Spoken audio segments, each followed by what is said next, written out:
Bon, ben, merci à tout le monde d'être venu.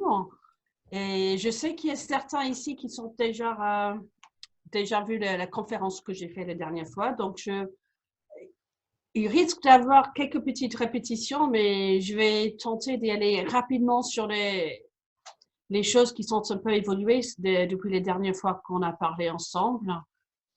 Euh, Avant que je commence, il y a combien de personnes ici qui connaissent déjà le Reiki? Le rythme de la vie, le rythme Le, musical. le Reiki, vous connaissez déjà, hein? Ah, le Reiki, j'ai pas compris. Alors, le Reiki, oui, moi je connais, j'ai mon niveau 1 de Reiki. Moi aussi, moi aussi, j'ai niveau 1. Apparemment, Segunda aussi. Ouais. Ça me situe un peu, juste comme Ah, ça. elle est maître Reiki même, Segunda. Ah bon, c'est bien. Voilà. Oh. Donc, oui, j'avais envie, parce que quand vous connaissez le Reiki, normalement, c'est quelque chose qui est très silencieux. C'est pas quelque chose qu'on entend normalement. Donc, j'avais envie de raconter un peu quelques-unes de mes expériences, parce que je pense que ça nous donne un autre regard sur tous les travails énergétiques. Donc, est-ce que ça marche? Oui. Donc, ah, je me déplace là.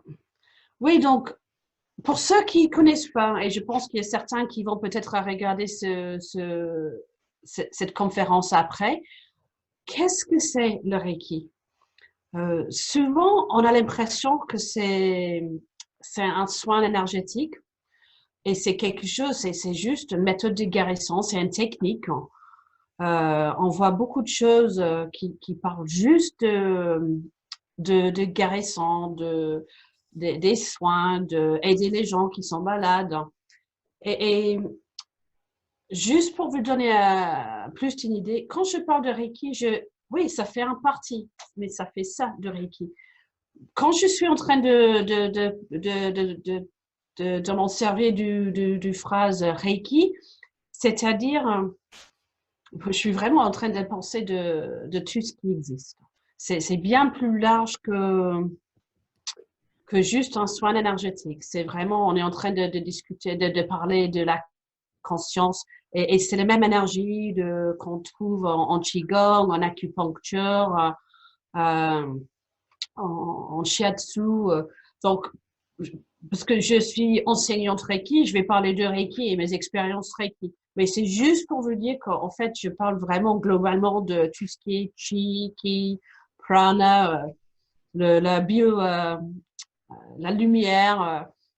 Et donc, et je sais que certains parmi vous ont déjà vu ça, mais juste pour vous donner une idée, le mot Reiki, ça vient de deux kanji japonais.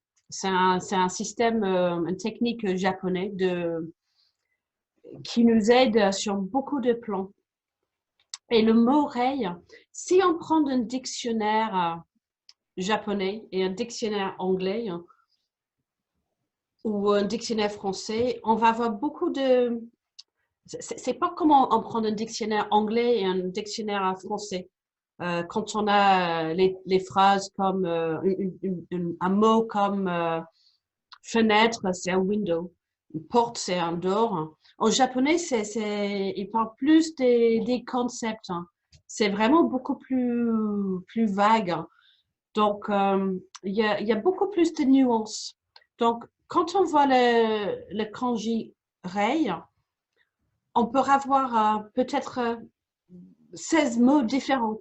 Donc, si tu vas dans un dictionnaire japonais, tu vas trouver spirituel, sacré, énergie vitale universelle, la vie, l'esprit, l'âme, capacité spirituelle inconcevable, lumineux, non pollué, pur, divin, cosmique, unitaire, la conscience universelle, mystérieuse, pouvoir infini. Donc, ils sont tous les mots qui sont sortis du dictionnaire pour expliquer qu'est-ce que ça va dire ce mot Rei. Donc, mais ça donne une idée de ce qu'on parle. On est en train de parler de cette partie de nous c'est la partie de nous qui nous anime, en fait, qui nous maintient en vie. Et le parti qui, c'est plus, ça parle plus d'un processus. C'est quelque chose qui est en mouvement. Donc, on parle d'une énergie, une énergie vitale. Et souvent, on tombe sur le mot, le souffle, la respiration. Et le humeur aussi. Et j'espère que vous allez m'excuser si je me trompe parfois avec le français. Je sais que vous êtes tous super gentils. Mais oui, parce que ça joue beaucoup sur nos émotions. L'esprit, l'air, la force de la vie invisible, vapeur. Vapeur, c'est un mot, ça me fascine en ce moment. Je suis un peu obsédée par tout ce qui est les différents états de l'eau. Ouais, je suis plein dedans en ce moment, en train de regarder les différentes structures de l'eau. L'atmosphère, c'est ça qui nous entoure, mais c'est intérieur et extérieur. Bénédiction. Et donc, finalement, on voit vraiment c'est qui nous sommes vraiment. C'est notre véritable nature. J'avais entendu une super explication de... c'était qui? Je me souviens plus. Mais en fait, c'était... Le gars-là, il a dit... c'est Bernard de Kastrup. Et lui, il a parlé de...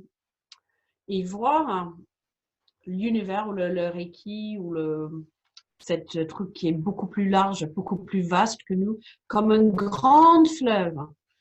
Et dans chacun de nous, c'est comme un petit tourbillon, une petite rivulette qui descend, un peu de conscience qui, pour le moment, il se trouve ici, dans notre corps physique.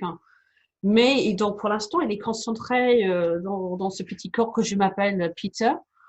Mais au même temps, il reste connecté avec cette grande fleuve universelle. Et donc, ça nous donne une idée de qui nous sommes vraiment, notre essence. Et donc, quand on discute ce soir, c'est vraiment, je suis en train de parler de notre essence et la partie de nous qui est vraiment énergétique. Et le Reiki, c'est quelque chose, je vais vraiment pas rester trop longtemps sur le Reiki, mais c'est quelque chose qui nous accompagne sur plusieurs niveaux. Donc, souvent, des gens m'appellent parce qu'ils ont des soucis physiques, mais forcément, la plupart de nos problèmes physiques, ça vient de l'émotionnel, le mental et bien sûr la partie spirituelle. Donc, ça nous aide sur beaucoup de plans. Et de ma part aussi, ça nous aide à se comprendre. Je ne sais pas, est-ce que vous arrivez à voir tous les dessins, les illustrations? Vous voyez les personnages aussi? Oui, oui. On voit tout ce qu'il y a à l'écran, Péta. Il n'y a pas de souci. Okay. Ah bon, donc il n'y a pas de... Non, on voit tout. Il n'y a pas de problème. Hop là. On voit quatre photos et en bas à gauche, il y a du texte. Ok, c'est parfait. Donc, oui, ce qui m'intéresse beaucoup, en fait, ça vient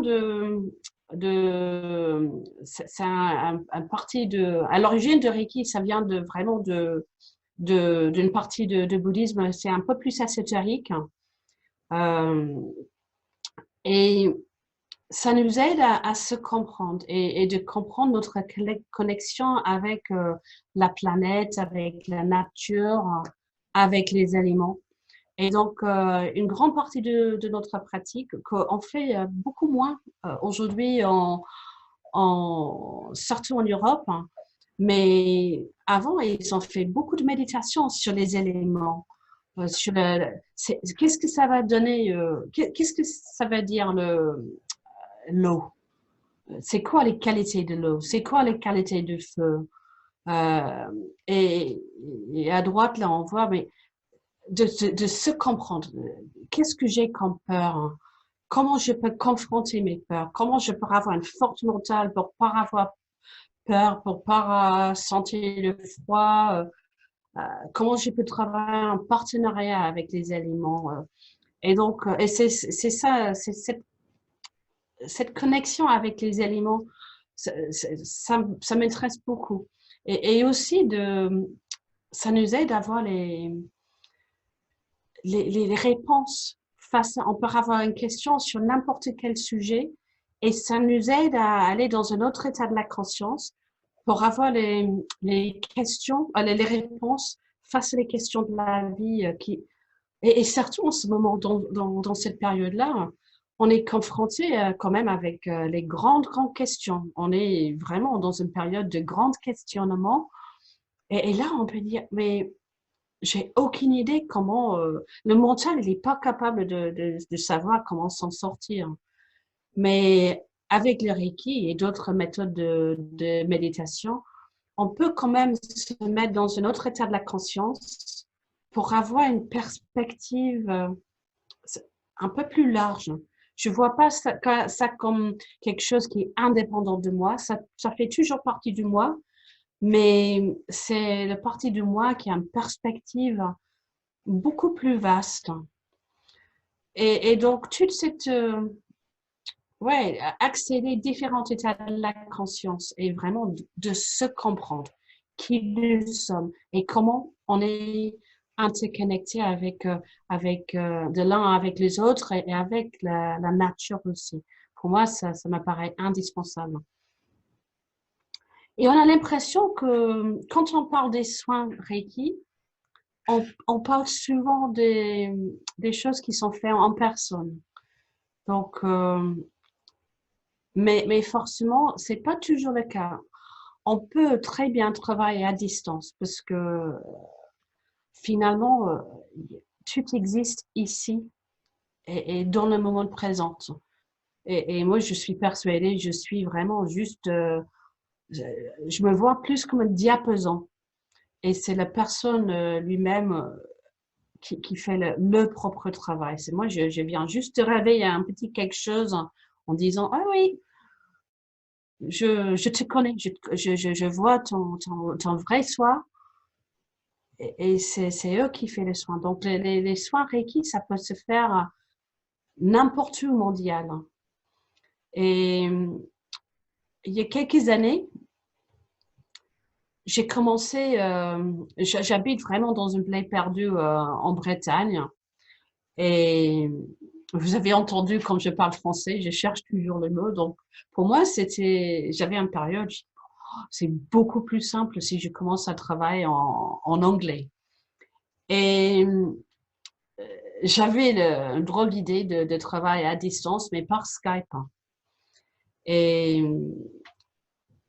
et on a trouvé les choses vraiment fascinantes. Quand j'ai commencé à travailler par Skype, euh, normalement, quand on fait une séance en personne, parfois on peut avoir les changements de pression dans l'oreille interne. On sent les vibrations, on sent les chaleurs, les picotements.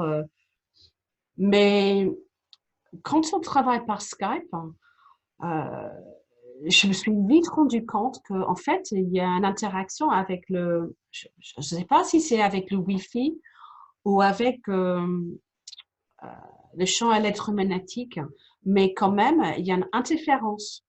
Et au tout début, c'était un peu embêtant parce que j'avais envie J'ai l'habitude que quand je travaille, les personnes, en quelques minutes, ils sont quasiment KO, ils sont endormis, ils ont un petit sourire, ils partent sur un nuage.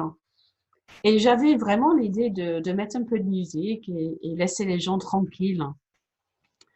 Et chaque fois, j'ai pris la décision de commencer à partager le Reiki. On avait les bruits qui sont sortis de mon ordinateur, des haut-parleurs. Et c'est vraiment, je suis pas super bien équipée. Ça marche pareil sur, bon, j'ai testé sur plusieurs différents ordinateurs, mais c'est vraiment le moment qu'on prend une décision consciemment de partager les énergies. En lieu juste d'avoir une séance silencieuse ou avec un peu de musique, ce que j'avais prévu, c'est pas la peine. J'ai commencé d'avoir les bruits qui sortaient mes ordinateurs. Et c'est les sons qui changent vraiment selon chaque personne, chaque séance, il n'y a jamais de pareil. Et selon tout ce qu'il y a, de plus en plus, je suis persuadée, c'est aussi lié avec le mouvement planétaire. Mais bon, je suis en plein recherche là pour essayer de comprendre un peu. Mais donc ici, c'est là, vous allez voir, j'ai les mains comme ça. C'est pas parce que je suis en train d'envoyer quelque chose comme Superwoman. C'est juste parce que j'avais envie de démontrer que j'étais pas en train de bricoler quelque chose avec mon ordinateur. C'est juste, oui, je touche rien. Et j'espère que vous allez entendre. Mais donc, on peut avoir une conversation, mais complètement normale. On discute, je peux renseigner, je parle pendant les minutes, et c'est comme on discute actuellement. Et c'est que sur Skype, on a cette histoire. Ça arrive parfois sur Zoom, mais beaucoup moins que d'habitude. Mais c'est un peu le style de... J'espère que vous allez entendre. Il faut me dire si ça marche pas. Mais on discute et le moment que je commence à partager les énergies, on a les prix comme ça.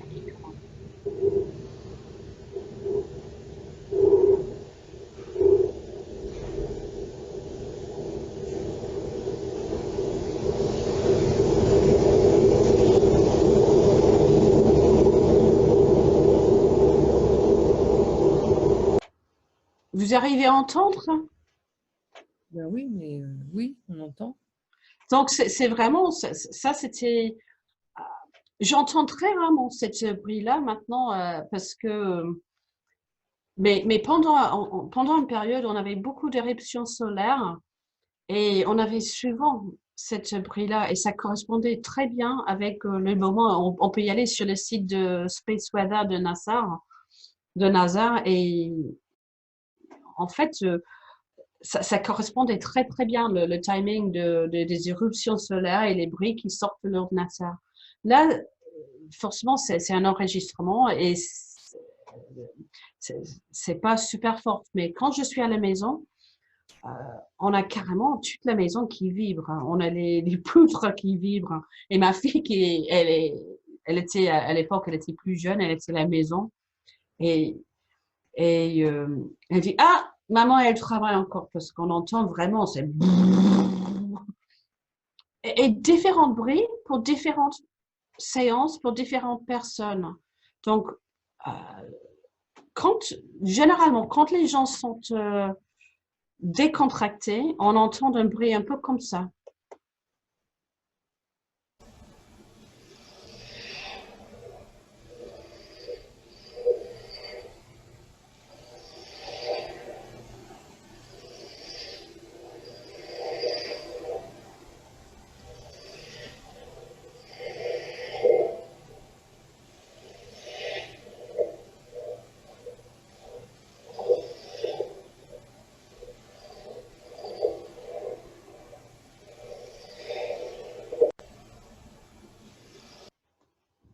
Et parfois, les rythmes sont beaucoup plus rapides, hein. Ça dépend vraiment euh, le cas. Et ici, c'était un jeune autiste hein, et il avait beaucoup de problèmes de concentration. Il avait vraiment du mal à se mettre au travail, à l'école.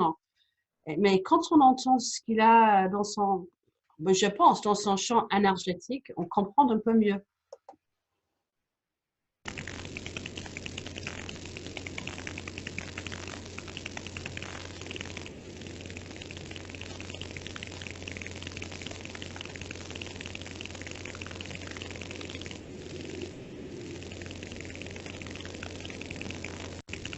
Et c'était pareil, chaque fois que j'ai travaillé avec ce jeune, on avait ces clic, clic, clic, clic, clic, clic, clic, clic, clic, clic, clic. Je suis juste en train de vérifier que vous arrivez à l'entendre de votre côté, parce que c'est souvent les bruits un peu bizarres. Ça s'entend OK? Oui, ça entend, hein, c'est impressionnant. Et donc ici, c'est pareil, c'est encore un bruit un peu plus rapide. Euh, c'est intéressant. J'ai fait une séance avec cette personne hier. Elle a déménagé, mais avant, elle avait toujours vécu sur un site juste à côté d'un site sacré. Et je ne sais pas, c'est parce qu'elle n'est plus dans le même mental qu'avant, parce qu'elle a quitté son couple. Ou c'est les changements de lieu, mais je sais qu'avant, on avait testé sur beaucoup d'ordinateurs et c'est pareil, on a une brille.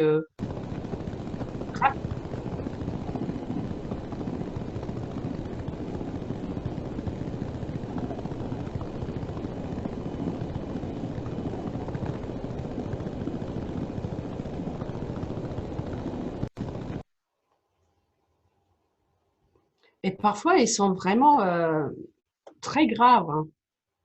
Hop. Ouais, j'arrive pas à accéder un petit instant.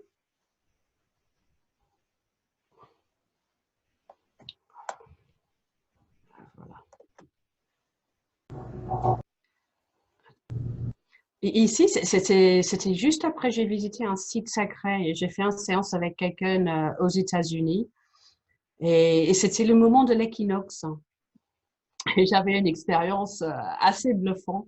J'étais là, c'était entre 4 et 5 heures le matin et j'ai fait la visite dans j'étais dans comment je dis un passage grave?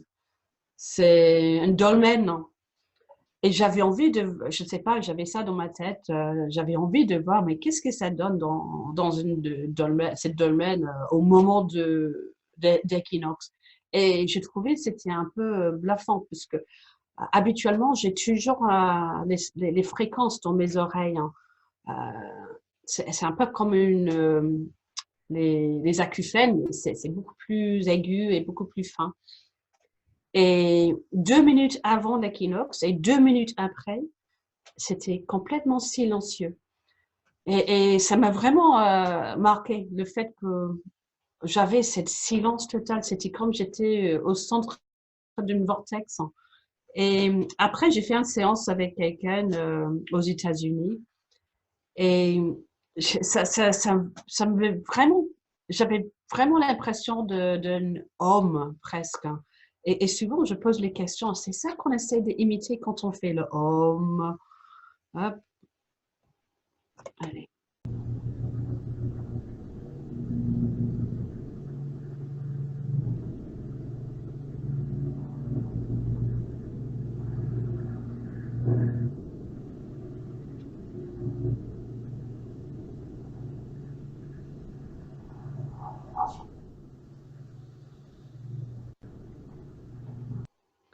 Et oui, c'est un peu comme j'ai posé les questions et j'ai dit, mais il y a quelqu'un qui est en train de tondre la pelouse chez vous? Il dit, non, non, mais j'habite en pleine campagne.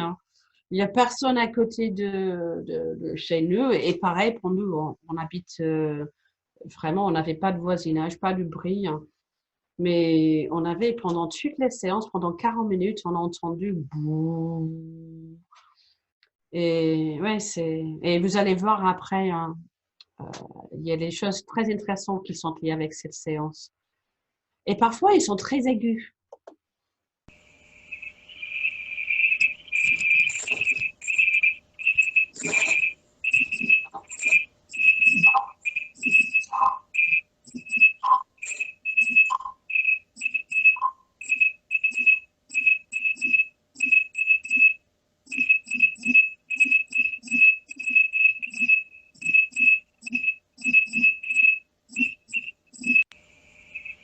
Ça, c'était quelqu'un qui avait un problème de cartilage. Donc, ça dépend vraiment des conditions de chaque personne, les bruits. Parfois, ça stabilise pendant les séances, les gens rentrent un peu en cohérence. Parfois, ça continue pendant toute la séance. Il n'y a jamais deux séances pareilles. Je pense de plus en plus, j'ai une hypothèse, hein, c'est sûr que c'est pas prouvé, mais je pense que le mouvement des planètes, il joue beaucoup, hein. Mais après, comment j'arrive à capter ça sur mon ordinateur, j'ai aucune idée. Il y a personne qui est capable d'expliquer. Mais ce qui est intéressant, c'est le moment quand on arrête de partager le Reiki, ça s'arrête aussi. Donc, on voit qu'il y a vraiment un lien entre notre prise de conscience, une décision consciente de partager et ces énergies qui commencent à, à bouger. Je pense qu'on capte vraiment le mouvement des énergies. Donc, et c'est pas que sonore. Et c'est pareil, c'est pas systématique, mais souvent on commence d'avoir on commence d'avoir la lumière. Et c'est les choses qu'on capte avec nos yeux ou intuitivement, mais c'est vraiment les choses souvent qu'on voit peut-être psychiquement, intuitivement, mais on loupe avec les yeux. Et l'ordi, ça capte plein de choses que nous, sinon, on le loupe, on le rate. Donc ici, c'est une petite collection et c'est pareil, différents types de lumière selon la séance.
Alors, Péta, excuse-moi, je t'interromps.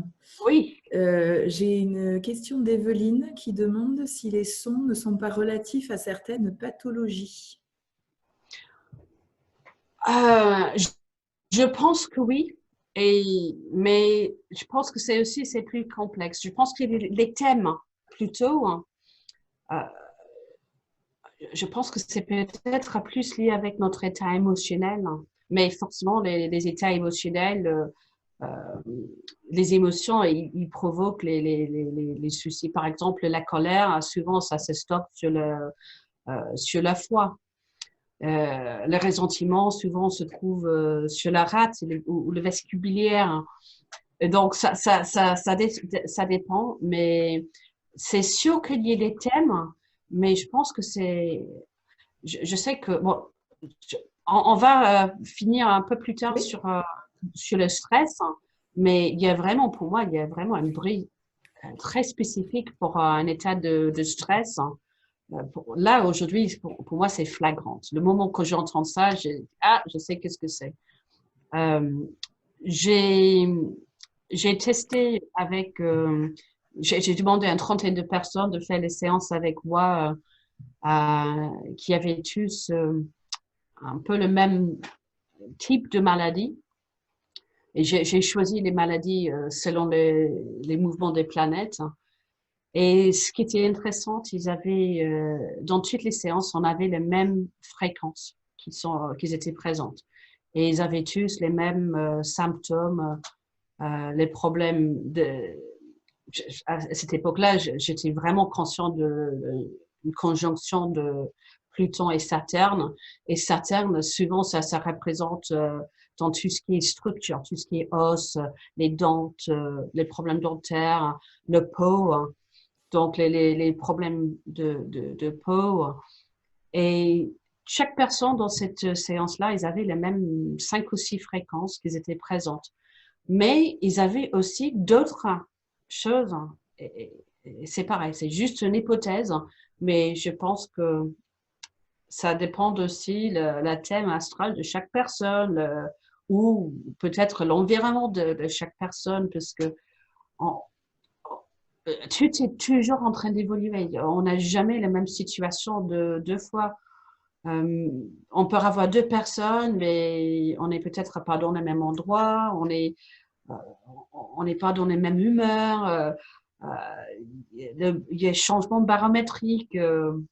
Donc, il y a toujours je- les différences. Mais je pense qu'on peut quand même avoir une guide. Et je pense que certaines pathologies, quand même, sont les forts liens entre tout ce qui est astrologique. Même l'acupuncture, c'est basé, à la base, c'est basé sur l'astrologie. En fait, je suis en pleine formation. J'ai- tout le travail que j'ai fait aujourd'hui, c'était suite à une vision que j'avais. J'étais pas en méditation, j'étais un peu entre deux mondes, mais 3 heures le matin et j'avais une vision de moi dans une salle de conférence en train de parler de géométrie et de bris et de méridiennes et de chakras. Et, et, et en fait, c'est ce que j'ai fait aujourd'hui. Mais j'ai appris aussi qu'il faut que j'apprenne apprendre plus sur tout ce qui est astrologique. Et donc, j'ai commencé il y a 3 ans et demi. Et c'est vrai que bon, je débute. Donc, c'est quelque chose qui va durer quelques années. Mais plus que je fais les recherches, plus que je suis persuadée que c'est pas bête. Je pense que Pythagore et Platon et Aristote, ils avaient quand même les connaissances. Donc, ouais. Donc, mais vous allez voir sur le stress après. Mais ici, on voit, même dans la vidéo avant, vous avez vu que c'était vraiment une lumière qui est sortie du cœur. Parfois, c'est comme les éclairs, mais quand j'ai fait le dernier, c'était sur Zoom, et on voit que ça vient vraiment de cette énergie de la compassion. Et on voit vraiment les différences de, de couleurs. C'était la même pièce et on voit qu'il y a vraiment un changement de couleur dans cette pièce. Et ce qui était intéressant, cette dame-là, elle avait bien un problème sacral. Et la couleur de chakra sacral, c'est orange. Donc, on voit les correspondances quand même. Et en Reiki, on parle souvent d'une grande lumière blanche. Et on voit cette grande lumière blanche. C'était en plein hiver et j'avais deux personnes en même temps et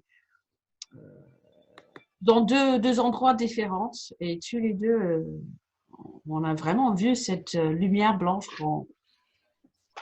Ouais, quand on parle d'être illuminé, je pense que c'est un peu plus simple. On a l'impression d'un grand maître qui sait très bien, très sage. Non, mais peut-être que c'est juste, on est illuminé par les énergies, c'est tout. Je pense que, ouais, c'est juste un travail spirituel, c'est tout.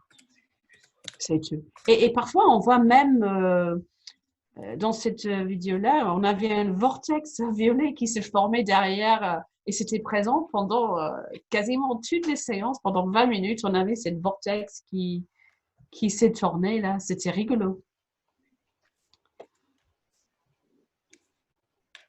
Et voilà, vous regardez mon visage. Ah, mince, j'ai perdu mon client. Panique, panique, je fais comment? Mais vraiment, on parle de lumière, il y a vraiment une lumière. Ça m'a fasciné. C'est fascinant. Et en parlant de lumière, j'ai une amie aux États-Unis, une amie Facebook hein, que j'ai jamais croisée, mais on échange beaucoup. Il y a les petits groupes maintenant qui se forment sur Facebook et YouTube et on partage. Hein. Et chaque personne, ils ont leurs propres connaissances et on est tous fascinés par ces sujets.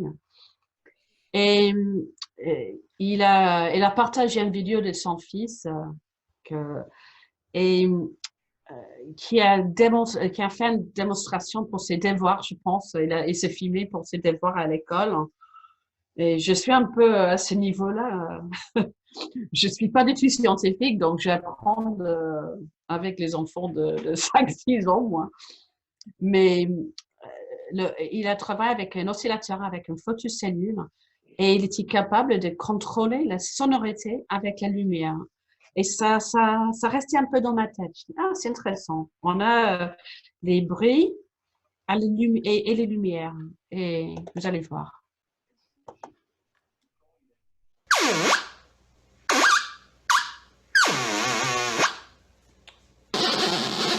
Lift it up.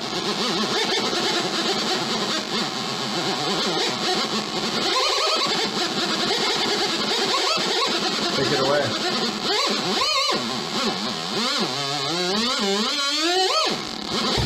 Take it away.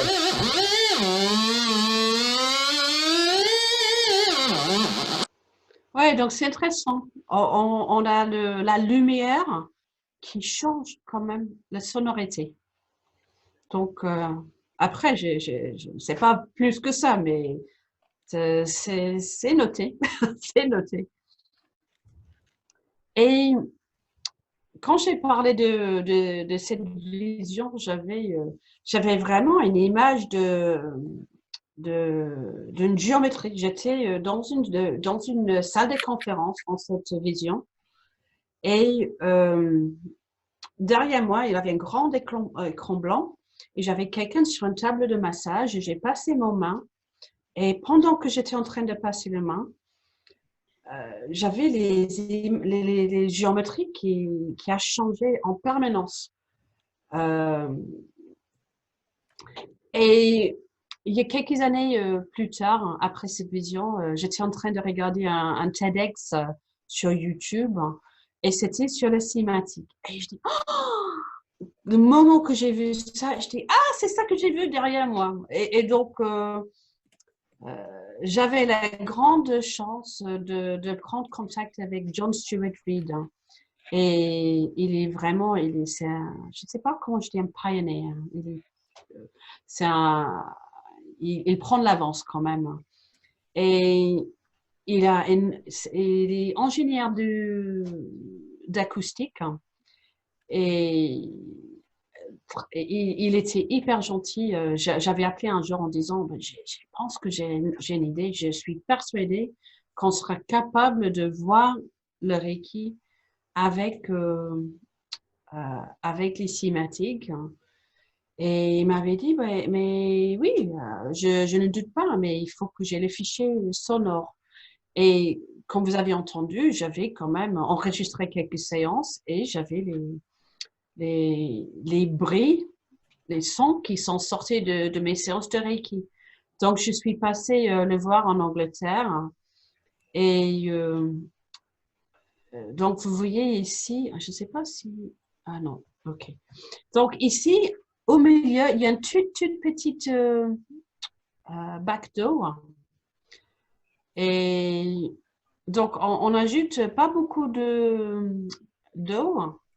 Et il passe les fichiers audio par un MP3 ou MP4. Ça passe par cet instrument-là qui s'appelle un CymaScope. Et en fait, ça crée les vibrations. Et là, on passe un peu de lumière afin qu'on peut voir qu'est-ce qui se passe sur la membrane d'eau. Et les bruits créent les vibrations et on peut filmer tout ce qui se passe.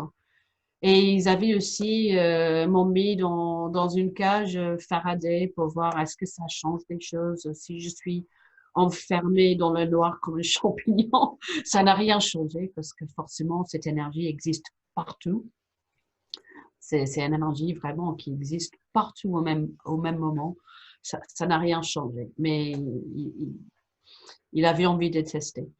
Mais vous voyez là, c'est peut-être mieux. On voit, il y a une petite cuvette. Et là, c'est juste une molécule, les membranes d'eau.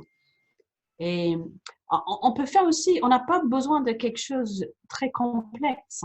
Moi, je fais souvent, je ne sais pas si vous arrivez à... J'ai un petit non, vous ne voyez pas. Un petit enceinte avec, une petite un verre d'eau, une verrine, ou quelque chose pour faire les terrines. On ajoute un tout petit peu d'eau et on peut avoir les mêmes effets. Donc, j'ai quelque chose à la maison maintenant, c'est comme ça, mais c'est un peu plus rustique, hein. Ça, c'est très, très sophistiqué et c'est vraiment créé pour, John, il travaille avec les bruits des cellules, les sons de cellules, des planètes. Il a tous les enregistrements de NASA et des différentes comètes. Donc, c'est beaucoup plus sophistiqué, mais on arrive quand même à faire un peu la même chose à la maison. Et donc, allez, qu'est-ce que ça donne? Et donc, là, on est en train de regarder dans la cuvette, hein, la petite cuvette. Et pour moi, l'idée, c'est, on est quand même fait quasiment avec que de l'eau. La plupart de nous, on est des êtres, l'eau, c'est la vie. Et donc, on imagine que si les bruits, les sons qu'on entend pendant les séances, ils sont un impact dans la petite cuvette, on imagine qu'on va avoir aussi un peu le même, peut-être pas exactement la même chose parce que il y a différentes tailles des conteneurs, de différentes profondeurs d'eau, mais quand même, on voit qu'il y a un effet. Et donc on a pris une petite vidéo donc c'est les vibrations sonores qui créent un mouvement sur l'eau et c'est ça qu'on est en train de regarder. Ah, non. Ah oui.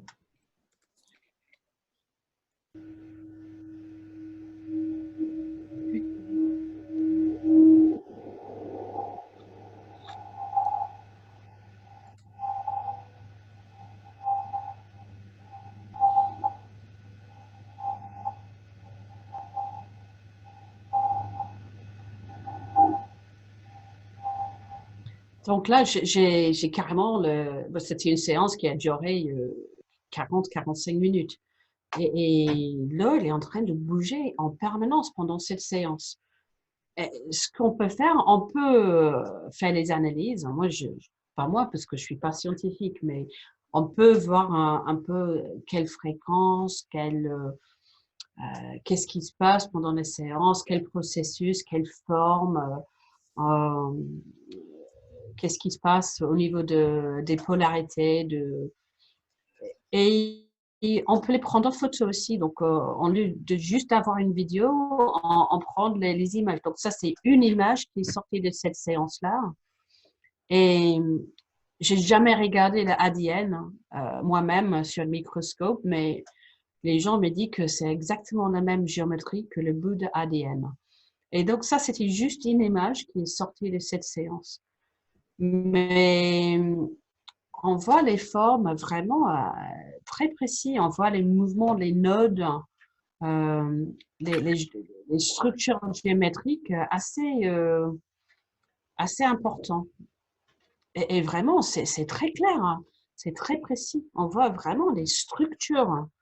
Et donc, on imagine qu'on a les mêmes choses dans notre corps physique. Et je pense aussi, vous allez voir dans l'air qui nous entoure, c'est juste, c'est pas visible.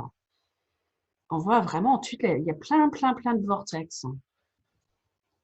Et là, ils sont capables, apparemment, comme pour un arbre, à chaque cercle, hein, ça nous donne une indication des fréquences. Il peut calculer les fréquences selon les distances entre les cercles concentriques. Oui. Et ça, c'était quelque chose qui est venu le